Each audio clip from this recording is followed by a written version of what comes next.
In Jujutsu Kaisen, one of the coolest abilities we see is the domain expansion, a technique that the creator made an important part of the cursed energy system.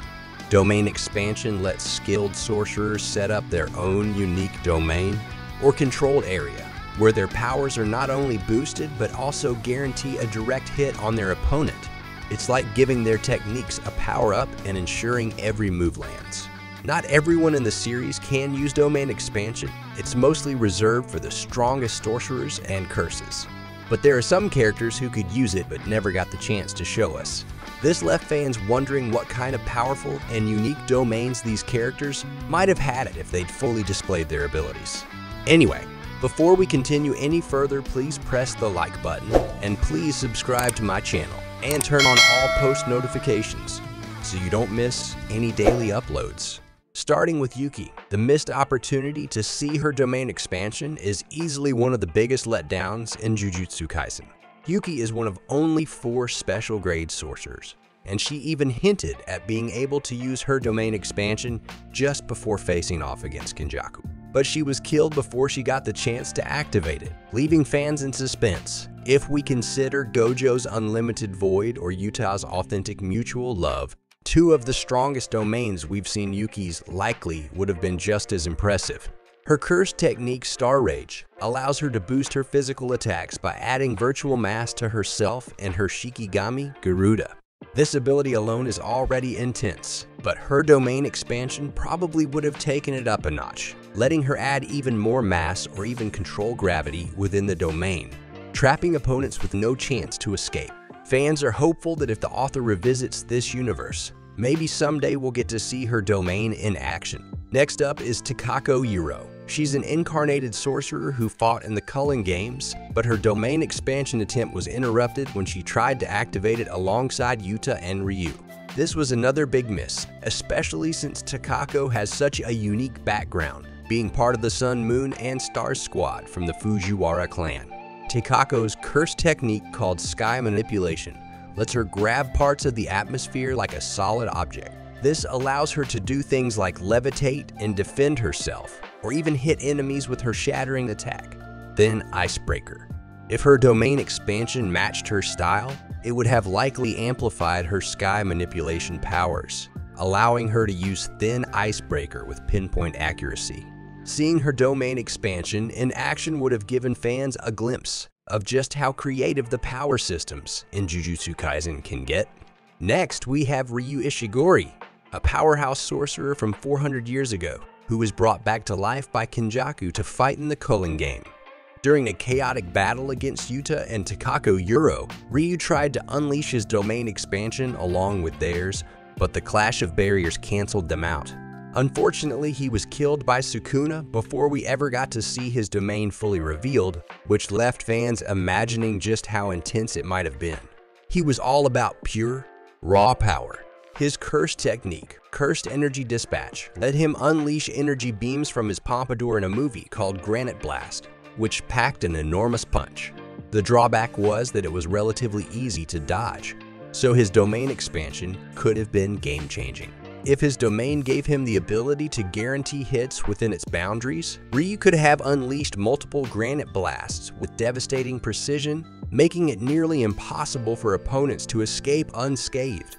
Then there's Hanami, one of the main special grade cursed spirits. We saw powerful domains from others like Jogo, Dagon, and Mahito, but Hanami never got the chance to show theirs before being stopped by Gojo during a fight with Yuji Itadori and Tado. Later, Gojo exorcised Hanami for good in the Shibuya incident, ending any chance of seeing their domain expansion in action. Hanami's unique abilities centered around manipulating plants and flowers in battle, making them a strong and fascinating cursed spirit.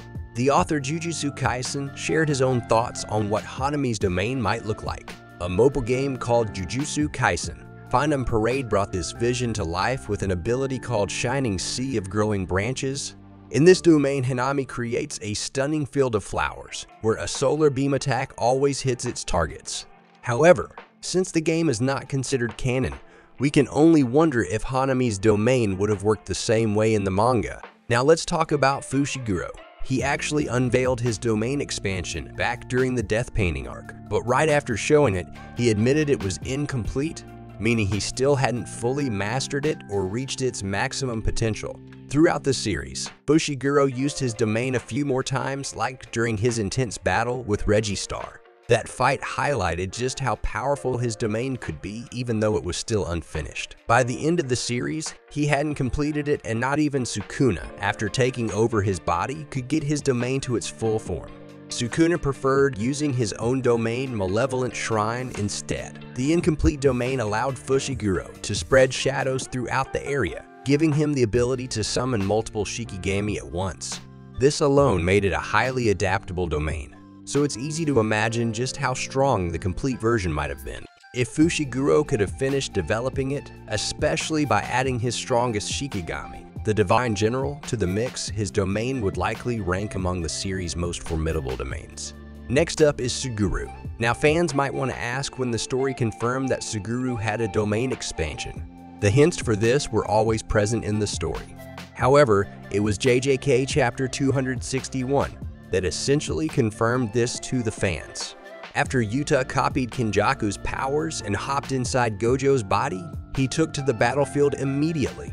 As soon as he landed on the battlefield, he revealed the power of his domain expansion, and this time, it was not his own authentic mutual love, but Gojo's unlimited void. This essentially confirms that Yuta can utilize all powers of Gojo, including his domain expansion, and he doesn't have access to his own techniques inside of Gojo's body. Similarly, when Kenjaku was in Geto's body, he had access to his cursed spirit manipulation, which he utilized flawlessly. Of course, when Kenjaku revealed his domain expansion in JJK Chapter 205, most fans attributed this to him in the first place. However, this domain actually belonged to none other than Suguru. Essentially, Geto's domain expansion is Womb Profusion. This domain expansion was just being utilized by Kenjaku, meaning the original user is still Geto. Fans have seen this incredibly powerful domain expansion put on display on an occasion in the story already, and it is safe to say that it is up there with some of the best.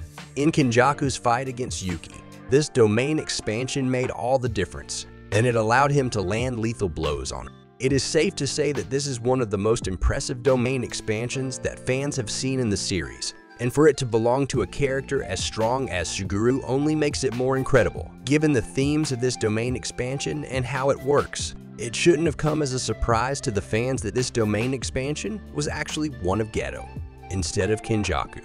It has nothing to do with Kenjaku's technique, and it is very similar to Geto's own Maximum Uzumaki. As far as strength goes, fans know that Womb Profusion is an incredibly powerful domain expansion. In fact, it wouldn't be a stretch to say that it is one of the best that the story has showcased over the years. Essentially, this domain expansion creates a giant pillar that seems to be made of souls or corpses of the deceased, and they look very grotesque, no matter which way one looks at them. Eventually, they concentrate a powerful beam of energy that is expelled at a target as a sure hit.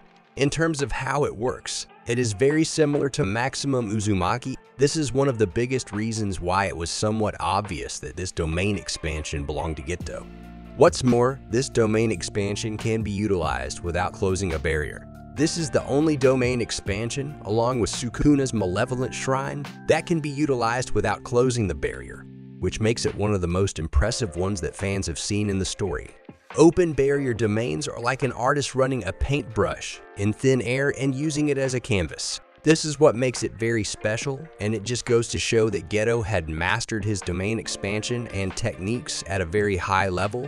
Sadly, fans will never know how proficient Suguru was with this technique. Hopefully, in the future, the author might provide fans with some information about his strength at the peak of his abilities, and answer if this powerful domain could be used in any other ways. For now, fans of Geto will simply have to be content with knowing that it has essentially been confirmed that Womb Profusion was his domain expansion and not that of Kenjaku. This might be a small detail for some, but for others, it is absolutely massive.